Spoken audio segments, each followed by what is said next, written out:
Call of Duty had a huge spike of players in the month of November after the release of Black Ops 6, gaining over 148,000 players. Fast forward 2 short months to December, and nearly all those gained players have since stopped playing the game, and it's really no surprise why. A great video game has 3 main components that work hand in hand to allow it to be great. Number 1, the ability to get better and improve at the game. Number 2, the ability to be competitive and increase rank or skill level, creating a motive to play the game. And number 3, the ability to continuously do the other 2 or create a loop that can keep you progressing no matter how much you play the game and never get bored of it. Now, when we look back at Call of Duty, they're lacking nearly all of these 3 aspects. There's the lowest skill gap that we've ever seen in Call of Duty, or at least seems that way, because skill-based matchmaking tricks us into thinking that everyone that we play with and against is the same level.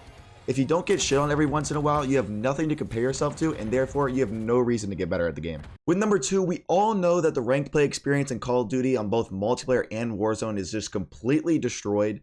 If you try playing a game of Warzone ranked right now, this is what happens. If a certain team dies, they can just completely shut down the server if they didn't gain SR for that match. And there it is. They crashed the fucking game because they died.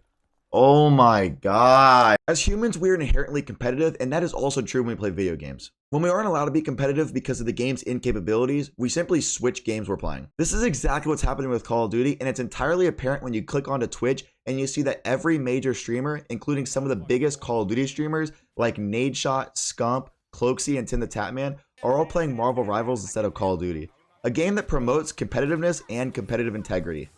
As simple as it seems to switch the game you play, it hurts to see the game you grew up loving die in such an unnecessary and fast way. Activision Blizzard, the company that owns Call of Duty, has nearly a $75 billion market cap, meaning that they have nearly every resource available to them to restore Call of Duty to its previous glory. But for some reason, they just seem to not care. Call of Duty has been so dead that I'm taking my yearly Minecraft revisit on the 8th day of the year.